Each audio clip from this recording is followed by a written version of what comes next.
Welcome everybody officially to our Three. third official episode of the Media Decoded podcast. Tres. Yes, number 3. We are so very excited to be here. I am Trois. I'm your host Ethan. This is gonna be my dad across from me here. He's gonna be my co-host or host, whatever you'd like to call him.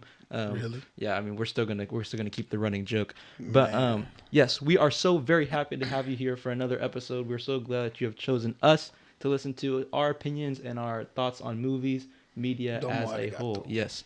I'm so excited to be back here. This is it. It's been a minute, but don't worry, we're back. And that's all that matters. We are back. Exactly. Alrighty. So we are going to go ahead and hop into our first topic. Right off the bat, we're going to jump into something that we've been waiting to talk about for a minute now. We're going to talk about Shazam: Fury of the Gods. Yes, sir. So we're going to talk about Shazam: Fury of the Gods here today. Yeah. This segment's going to be about like 10 minutes long, and we're going to just talk about our thoughts, review the movie, like what we thought of it, what we liked, what we disliked, because I'm sure we have an even handful of both. Yeah. So why don't you go on and let us know, know your thoughts. So, never judge a book by its cover. That saying, that phrase lives on forever. I was pleasantly surprised about Shazam in the sense that the story was, it was a kid's movie. Yeah. But it had some very good points, some very good parts. To me, it's really, I was more pleased with this. I don't know if maybe it's because my hopes, expectations were lower. So so this actually for me was better than Black Adam. I feel like that wasn't very hard to do, though. Because Black Adam, with all the hype and everything, Black Adam did very well. They did a very good job with the character design. Yeah. Every single character was very well designed, but very underused. Okay. They overused Hawkman. Yeah.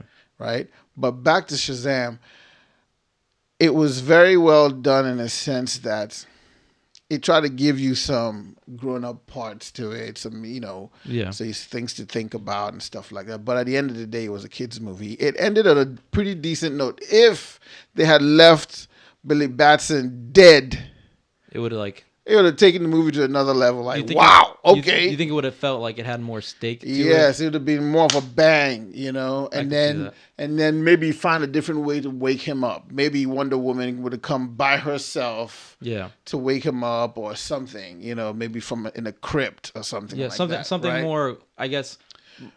More serious in the direction of him dying, because obviously in the way that they resurrected him, it just like it was so plain and simple. It just ruined the whole badass sacrifice that he made and all that good stuff. But all in all, it was pretty decent. It had some good points here and there. There was the twist with Lucy Liu was very good. I like that twist. But yeah, all in all, I really liked it. The costume really redesign was way better, and I'm sure it was inspired by Black Adam.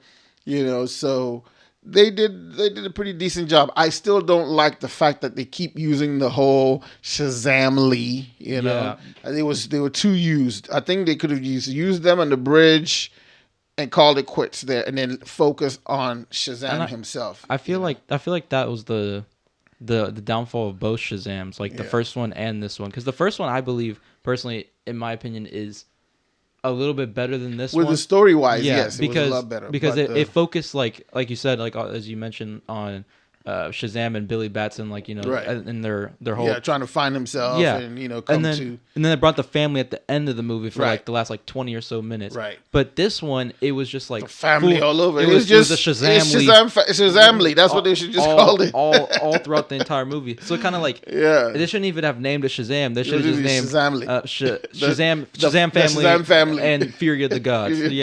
Like it shouldn't have just been. It's crazy. They still haven't really touched on, and unfortunately, they may not have the opportunity anymore. Now, like with his new, it might be a bit too late. With a new DCU, So I feel as if Shazam would have benefited from not even having his own standalone movie at all. Because if you keep in mind, Shazam is also a secondary character, like even in general, like to really any hero. Like he's not like his own main thing. He doesn't have like his own set of villains besides Black Adam. Like that's obviously his counterpart. He kind of does, but he's always just that like side character to the Justice League that comes and assists and stuff like that, or is a part of the Justice League. Like he's never like his own main thing, as in like Batman. He doesn't have his own several. Yeah, his villain gallery of like options to like. He does have a couple of villains, but but like nothing compared to big vast. Yeah. So I feel like he would have benefited from maybe after that first Shazam only popping up in like. As like a side character. The Worm. They should have still the whole Mr. What's that? I forgot his name. It's the goofiest thing. Like they should have, because that character in the comic books was pretty good. Yeah, I hear that's his like main. They should have used him. What's the Worm called? They didn't even use him at all. Besides the post credits, Mr. Mind. There you go. The Worm. I mean, dude, like, he's a pretty decent character, but I mean, hey, it is what it is. Yeah. Farewell to Shazam. Unfortunately, yes. Farewell to Shazam. I mean, as much as I would like to see that, he said Shabai. Yeah, just get him out of here. Like I think, as much as I think that Zachary Levi, the actor that plays Shazam, he was a great decent. Shazam. He was a decent pick for the role. Yeah, but I think he was just too slapstick. But that could also be very well up to the script. That couldn't even be his fault. Still, I mean, he could have gone and watched a lot of the Justice League cartoons. Yeah, gain some inspiration. Movies, I feel like and then then DC the just needs comic to do books. that. I mean, maybe he did. I'm sure he did, but he tried to give it his own twist. Yeah. His own flavor. Because Zachary Levi is kind of like that kind of actor. Except in another TV show he did, the Marvelous Mrs. Maisel. That's another one for the big kids to watch. Okay, my bad. But yeah, he played a doctor in that show, and he was very good. So I think unfortunately for him, even Billy Batson. I mean, not just Billy Batson, the guy who played Billy Batson. Yeah, Asher Angel is a Disney kid. Yeah, he actually did a better job to me than Zachary Levi. And he was barely. And that's the one thing. He was barely in it. The kids in that movie were barely ever in the movie. It was always their adult versions. So, but it is what it is. But it was fairly good. It's a good movie to take the kids to. They'll love it, and yeah. So what would your final number be? Like straight. I would rate it a good 5.5. 5.5. The special effects are pretty good. Yeah, they're very, very good special effects. Just for what it's worth, just for being a good kids movie. Yeah, I'd give it a 5.5, 6. Yeah, I can agree with that. I could say it's a good. I'll give it 5. I don't know about 6, but 5.5. I can lay down easy and happy on 5.5. One of these days, we really need to deep dive Black Adam, because there's so much. we can't next episode we'll deep dive into it. No, we got too much to we got John Wick coming up next episode. Whoo, oh my god, break that bad boy down. That's a 15 to 20 minute conversation. That one's good down. But so I think that will be my like final pin on Shazam. I feel like 5.5. You said 5.5, 6. I mean, we kind of found a middle ground there. Yeah. I feel like that is a pretty valid score to put on that. So that's going to be our thoughts on Shazam! Fear of the Gods. What do you think about Shazam! Fear of the Gods? Did you watch it? Did you like Zachary? Did you like Zachary Levi's performance in Shazam! Fear of the Gods? What are your thoughts about the movie? Let us know in the comments below. And don't forget to smash that like button. Come on, help us out. Like we said last time, we are Media Decoded. We're going to bring you all the breakdowns, all kinds of stuff, such like that. Yeah, so see the subscribe button right here, right there. We need you to click on that. And then also the slasher movie. Scream 6. That's what we're actually going to be moving on. What a beautiful segue into our next topic. I got the chance to watch Scream 6. Let me tell y'all something. Okay, so a little bit of background on me. I don't necessarily watch scary movies like that all too often. I'm not necessarily the biggest horror movie fan to begin with. Like I like slashers and such, as in like Halloween and like Friday the 13th. Like I enjoy watching those because it's like that's like the peak scary that I can go to. Like I can't watch like the Jigsaw movies or like I remember one time I came home and my dad was watching Jeepers Creepers in the living room and I'll never watch that movie ever again just because I saw that one part where he just took the kid off the bus. No, I can't do stuff like that. That's ridiculous. But back to Scream 6. So obviously I think for me, as much as I like Scream, Halloween will always reign supreme, but Scream, like the Scream franchise to me is a very close second. So going into Scream 6, I had already seen all the Scream movies previous, but I had rewatched 5 beforehand, just, refresh my memory on exactly what's supposed to be taking place in 6. And so while watching 6, so these are my thoughts, because unfortunately my dad did not join me for this one because he's not the biggest horror movie fan. Not just horror movies, just but Scream. just Scream in general. But he does know the background information because he was alive around the time when all those other ones came out. Because he's No, you didn't. Yeah, I just called him old. For those of y'all that didn't catch on to that one, he is definitely old. But regardless or not, Scream 6 was amazing. Oh my god, I think Scream 6 is the second best movie in the Scream franchise in my opinion, because and that's a very bold statement, because Scream 2 is obviously one of the greatest Scream movies. No, Scream, the first Scream. Yeah, Scream 1 is the best Scream movie, but Scream 2 was always going to be like in my second place, like as best Scream movie, and then it goes on to, in my opinion, I think 5, and I think then I'd go to 4 and 3. 4 was all right. It wasn't too bad. That 4 in my opinion had the second best Ghostface of all time, because like she like faked all like the whole like situation incident, like she made the cops believe that she got hurt and she wasn't actually Ghostface. They even almost believed her for a second too. They took her to like the hospital and stuff. It's like, oh my god, are you okay? But the whole time she's the one that just got finished massacring everybody. Like she played the whole town. But anyways, back to Scream 6. So I believe Scream 6 definitely, in my opinion, is the second best Scream movie. I believe that the absence of Sidney Prescott in this one, you can tell she's not there, obviously, because you never see Neve Campbell walk on the screen, but that her absence isn't felt. Like if you feel what I'm saying, like the new cast just really the new cast and shined. Even returning characters like Courtney Cox's Garel Weathers from all the other ones, like her returning character is good. And then I forget the actress name, but the actress that played Kirby Reed from Scream 4, she was in there as well. And you just the way that this story moves along, I feel like this Scream movie has the best story to move on. Like the story moves along so smoothly from the point that you meet back up with the Carpenter sisters, from when Ghostface enters screen. The opening scene in this movie, I think, is the best Scream opening of all time. I think that this Scream opening is it makes you truly like wonder, like, how can they top like because I feel like the opening scene from Scream 1, everything about Scream 1 was so good, but the opening scene from Scream 1 is just iconic. So you always have to think to yourself, how can they top that? And this one, oh my god, they top it. I'm gonna get into spoilers just on the opening scene in general, because I mean it's been like it's been 2 to 3 weeks. So if you haven't seen it, so at the very beginning, you meet up with this student, and he's a student with the Carpenter sisters characters in New York, because they moved to New York for college. Right. And he's a student with them. They all take this film class, and so he lures his film teacher. He pretends that he's like on a blind date or whatever with her, and he's like calls her like through like like a Tinder app of some sorts. So they talk on the phone. She's waiting at the bar for him. Blah blah blah blah blah. Then he calls. He's like, yeah, I can't find the restaurant. Do you think you can come outside and help me find the restaurant? What does the building look like? And then he slowly leads her into this alleyway that's right next to the restaurant. Oh, dang. Yeah, it's like slowly but surely, because she's a film teacher and she's talking about how she hates slashers, and she hates the stab movies, which is like the Scream version of what you're actually watching, but in the Scream movie. It's like it's so funny. Good. But he leads her into this alleyway or whatever, and he's like, I thought you were a film teacher. You shouldn't be following what people say on the phone. And she's like, but that's not funny. Like, that's not funny. He comes out from the literal shadows, stabs her like to death, like multiple times. But the problem is, this character is basically just like the last Ghostface from the other one. Right. He killed her to help finish Richie's movie from the fifth one.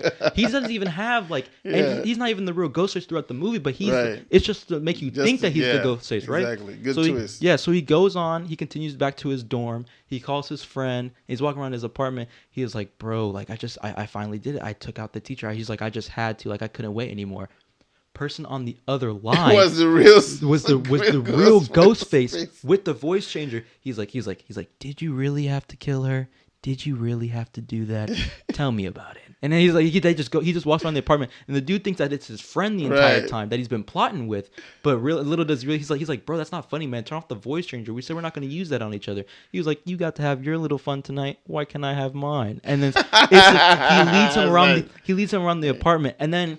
The actor is the actor that plays Flash in the Spider-Man movies. Right. Yeah, the black-haired dude. So he's the one that he's the one that killed the killed the lady. Yeah, so he gives this cold monologue on the chair. He was like she was just like an animal, and as the knife kept going in her and in her and in her, it's just she turned into just meat. And then the Ghostface on the other line, he was like just meat. She was a person. She was just meat. He was like, and so he finally caught on. He was like, bro, like this is not even funny for real. He was like, and then Ghostface was like, how long have we known each other? He was like, and then he got up. He was like, I don't know. You tell me. So he's finally catching on that this is not the right one. You feel me? So then he gets up and the Ghostface on the phone. He's like, let's play a game of hot or cold. And then he's like, all right, you're on. Man walks around his entire apartment. Yeah, and he's like colder. Oh, you're getting warmer. Warmer.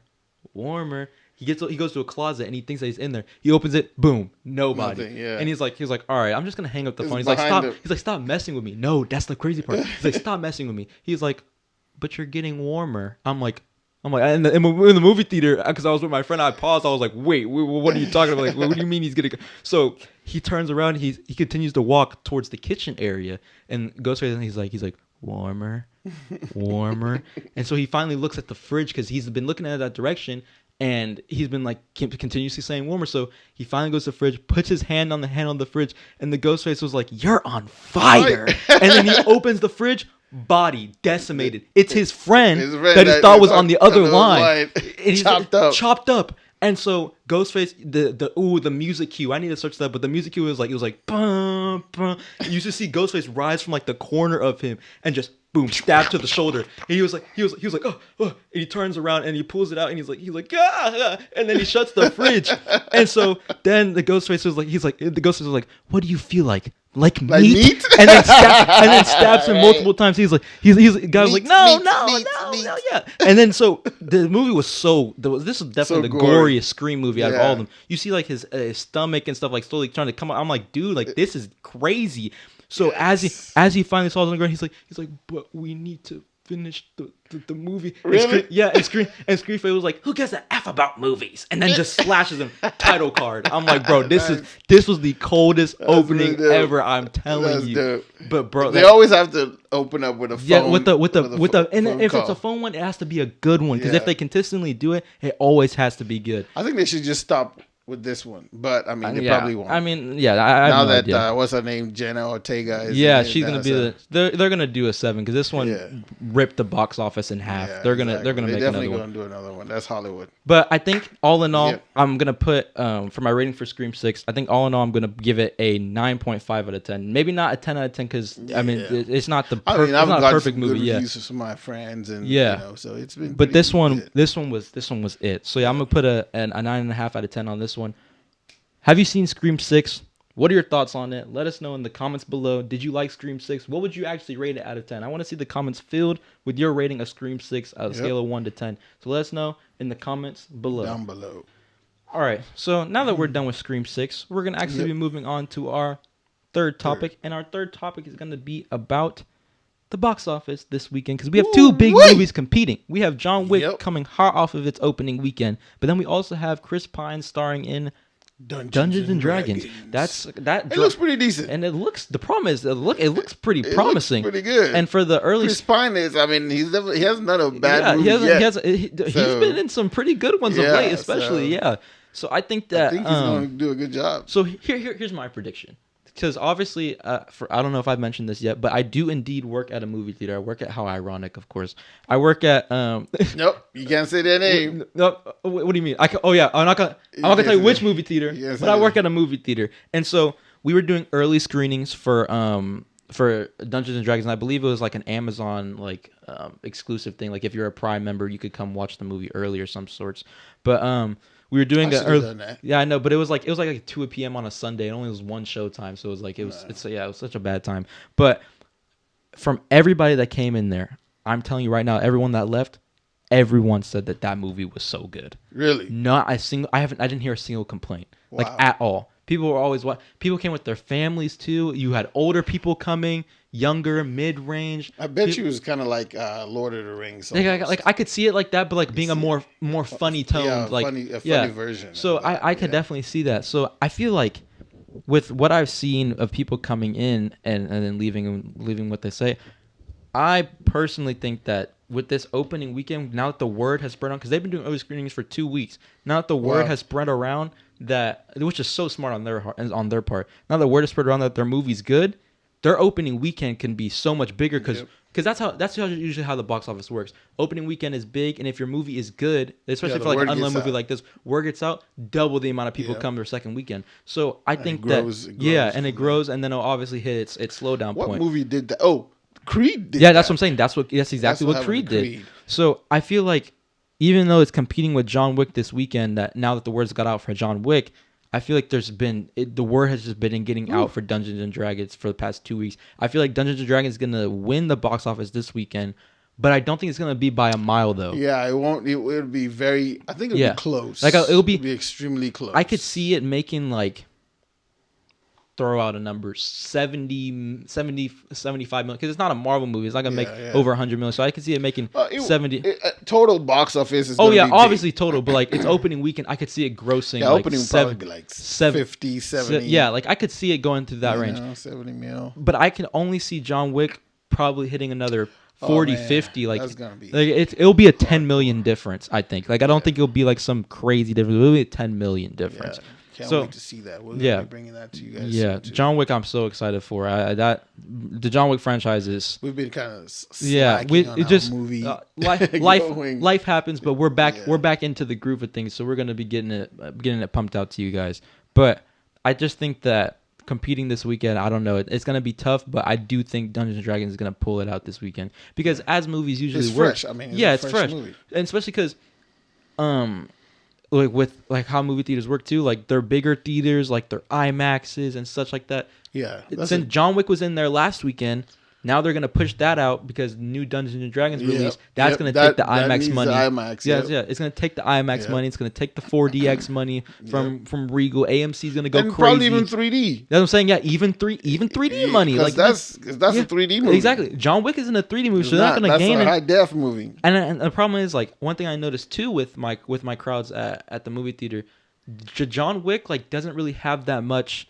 On Sundays, like it has like its traction like during like the regular daytime, but John Wick is like a night movie. There's a lot of people that come like during the night, like during like the 4 o'clock rush that we usually have. Like I don't really necessarily see that many people coming in, but when it comes to like 7 to like later, people get their beers from the bar, their drinks, and then they go hop into the biggest theater of John Wick possible. Yeah, it's very cool because you can see the demographics throughout the day. Kids movies are in the very morning and stuff. Right. Once the grown-ups come out after work. Once 2 or 3 hits, the teenagers come all the way up to 7. Then after 7, it's just straight adults like for the rest of the night. Nice. So I think that that will be. I think Dungeons and Dragons will win, but I think it'll only be by 10 million. By like 10 million. What do you think? Yeah, very small amount. I can't wait to see it too. What's the lady from Fast and Furious? Her name Michelle. It's Michelle Rodriguez. Michelle Rodriguez. Yeah. Dang, she got all buffed up, bro. She's big. Like I thought. I thought I was. No, she's big. She got like Diesel. I'm like, is that her? I'm not gonna lie. Vin Diesel like got to step it up. Like it's crazy. Yeah, but I mean, to me, the story looks like from the previews. The story looks like it's pretty well done, and all the characters are very solid. So yeah, I think it'll do pretty well. I can't wait to see it. Now another one I can't wait to see, Mario Brothers. Super Mario Brothers. Man, show me your shirt. He is hitting the segues today. If you can see here, guys, I'm repping the Super Mario Brothers. That's going to be a box that one is going to hit. That's going to eliminate the box God. office. Let me tell you something. So, once again, movie theater experience. So beautiful, so colorful. We have already put out like our show times for Super Mario. Let me tell you something. The studio is demanding that we have, I think it's 27 show times for Super Mario. And the problem is, my movie theater is only like a 13 screen movie 12. theater. It's 12. And the problem is, Mario's going to be in the biggest one. Like in theater 13, it's going to be the biggest one. So think about how that's going to be all day, because Mario is a multi-generational character. Mario was around when you were growing up. When I was a kid, yeah. It's around when my older cousins and sister was growing up. When I was growing up, not still prevalent to when the people younger than me are still growing up. This generation, and then the Wii. Yes, like it went from Paper Mario to like non-pixelated one to 2DS, regular DS Mario. It's amazing. 2DS, 3DS, Wii U, and Nintendo Switch Mario. Like Mario is everywhere. Like it. I'm predicting it'll decimate anything, any movie stupid enough to release. That's why I think Guardians. They push until May. They push that stuff out. They're like, bro. Super Mario bro. Like Super Mario's releasing April 5th. Super bro. Yeah, like come on, dude. Like Mario's you're not finna mess with my money, like, Super bro. Yeah, like bro, like Super bro. Don't mess with my money. Mess with my money, yo. Like come on now, like come on. Like Mario releases April 5th, and Guardians I don't think drops till middle of May.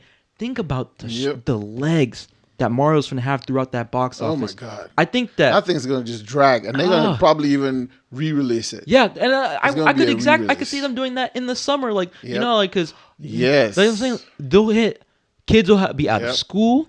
People have their daycares will be like bro, like they're gonna clean out, and I think that Mario will be the first $1 billion movie of this year. Chris Pratt. I think he plays. He's the voice of Mario. Yeah. So, and then I'm trying to remember who the voice of. And people. I love that. People used to hate on the voice, but it's slowly starting to. It's in there. It's subliminal. Yes, it's good. It sticks in your brain. I feel like Mario is going to be. God.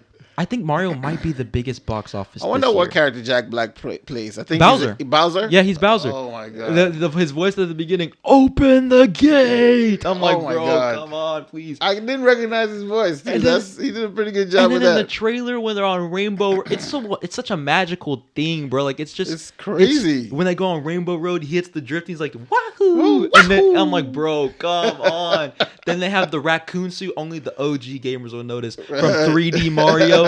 On the Nintendo 3DS, bro, whenever he finally got the raccoon suit where he could fly and glide, they showed that like quick little glimpse of that in the trailer. Man, like, come on, those guys they went hardcore. And they went deep into the lore, because then they brought up Luigi's like haunted mansion where he's like running away from the ghosts and stuff. Right. That's a whole entire Luigi based game that they pulled that from. Like, come on. I wonder how long the movie is going to be. I think it's maybe like 2.5. We can look it up. I think Super Mario Bros is like an hour. Like runtime has to be at least 2 hours. I think you can't make a movie like that and not make it at least 2 hours. It's an act. Oh my God! It's an hour and 32 minutes. It's like way. It's low key short. But but think about it like this. Don't you feel like the color overload? Yeah, don't you feel like, because there's not. Mario doesn't have no intricate story. Like, it's not like... I mean, you could build one. There's so many characters. But, I feel like, with movies like this, like, obviously this movie is going to make money. So when they inevitably make a second one, the story will obviously go deeper. So it's like, I don't feel like the story's going to be like some complex Christopher Nolan style brain twisting. Like, no, like, come on. Like, go be like the basic, like a Puss in Boots type thing. Like, it'll be the basic thing that can attract kids. Puss in Boots too. I've only heard nothing but I've only heard nothing but good things out of that movie. I love that new and it was in the movie theater for so long. It was keeping with Avatar, dude. Avatar was in there for 4 months. It was still in there with it. Like, come on, dude. Money. Yeah, like, not even Avatar can't. I can't even. Insane. But Mario, I think Mario will be the first $1 billion movie of this year, and I think it might be the biggest movie of this year. But Avatar really is the first. Well, no, because Avatar still, keep in mind, it's granted it drafted over into 2023 by releasing like in the middle of December of last year. It's still Was like it December? Yeah, I'm telling you, it's been that long. That's what I'm saying. Like, granted, it released then, like it was still making its money in most of 2023, but it still classifies as a 2022 movie by technicality because of its release date. Wow. But I think, because if you look at the later on competition, like throughout the year, I mean, you have Guardians, which I think Guardians will make in my opinion, right at $1 billion. I don't think it'll be like 1.2. I think because the other one, Volume 2 previous, hit 800 million, I believe. So I think, well, this one might, because this is more interesting. Yeah, this one's more interesting. And I feel like I feel like something just makes me feel like people are gonna come out to this one, offer their inevitable, in my opinion, disappointment out of Ant-Man and be like, okay, this is my chance to watch something from Marvel that I know that I'm gonna like, that's like a previous history of being James Gunn has promised that exactly that this one's the next, like this one's next level. So I feel like people are gonna come out for this one just for the simple fact that James Gunn directing it. And then you have later on in the year, directly after that, I believe is Spider-Verse, which I think I think that will make $1 billion, but I don't think it'll make more than Mario. Because it will. You think it might? You know what? Because Mario is just such a. It's everybody. Yeah, because you have parents taking their little ones. Yeah. So that's extra tickets right there. And grandparents coming out for that one too. Oh my God! Yeah. That's I think Spider-Man will make $1 billion. It will, but it won't make more than Mario. And then directly after that, you have Transformers. I don't think that'll make it's a contender.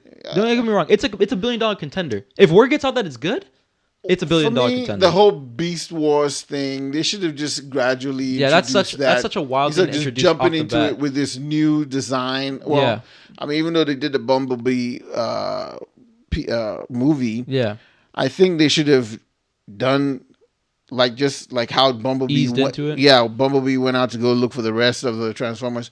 Autobots, they should have just taken that path and then eased into, Beast Wars later on. But I mean, hey, we'll see. Yeah, maybe the transition, and then will be smooth. I think even after Transformers, because I think so. It goes Spider-Verse, Transformers, and then the Flash is directly after that. Oh, yeah. The Flash, if the word gets out that movie is actually everything.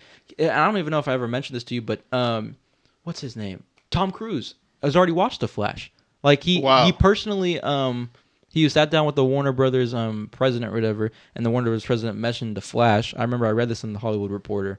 So he mentioned the Flash to him, and he was like, "Oh my God, like I'm kind of interested. Is there a way that I can watch it?" Warner Brothers executive, of course, he's like, "I mean, sure, like you're Tom Cruise. Are you serious? Like, yeah, of course, Mr. Cruise. So, here you go. So on a silver platter, on a gold platter, exactly." So he calls up the director or whatever after watching the movie, and he's like, "Dude, this is the best superhero movie. Like, this is what people need right now." Wow. I'm like, those are bold words. Now, Tom Cruise isn't no Martin Scorsese. Like, he's not the greatest director, but Tom Cruise knows his movies. He knows a hit when he sees one. He hasn't done a bad movie in I don't even know how long. Except for Vanilla Skies. And not even to mention, Dead Reckoning is actually coming out. It's July, but that's after the June box office, which I think will obviously be good. Dead Reckoning will be so good. Oh, yeah. But even Tom Cruise saying that this is the superhero movie, in those words, and so this is the superhero movie people need now. I mean, that's such a bold statement. I'm not surprised, especially seeing how long it took for them to make this movie. I mean, Ezra Miller is cuckoo, bad crap, crazy. But I mean, with him, he still has, from day one, he still had that fire. He had that idea of wanting to make the perfect Flash. Yeah. And I'm glad, everybody needs a second chance in life, Yeah. It's just the way the world works, yeah.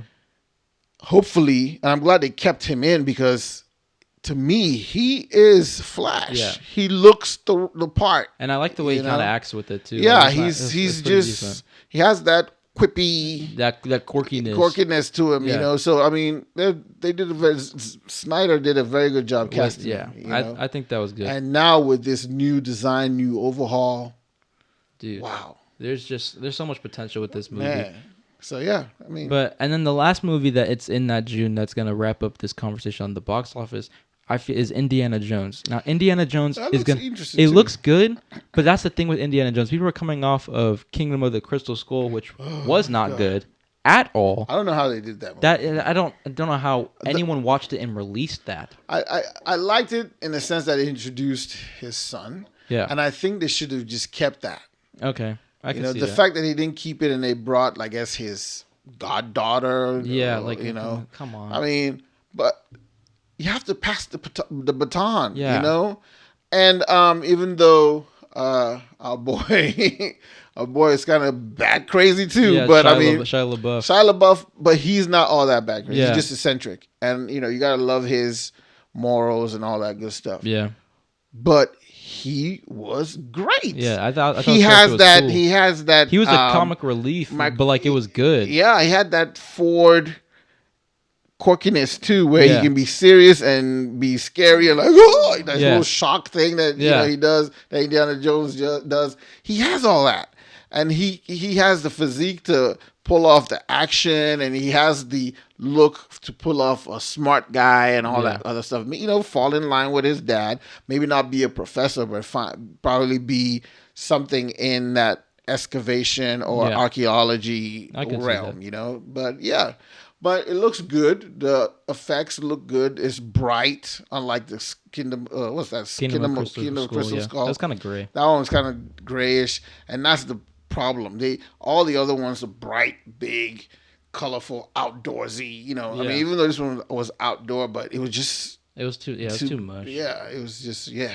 But yeah. Yeah, that's our predictions on the box office and specifically Super Mario Bros. Yeah, we'll be giving you guys more deep dive into some of these. Yeah, for sure. Movies coming soon. Yeah, and that's gonna wrap up our box office conversation. Let us know what you think about our box office predictions. Are you excited for Super Mario Bros. That drops on April 5th? Make sure you do not miss that one. Are you excited for Dungeons and Dragons? Yes. Are you excited for Dungeons and Dragons? Are you excited for John Wick Chapter 4? Have you seen John Wick 4 already? Have you seen it? What are your thoughts? Let us know. Let us know. Donnie Yen, my dude. We're eager to hear exactly what y'all think about all these movies. Let us know in the comments below. And right don't there. forget to smash that like button. Man. Smash the like button. Smash the subscribe button.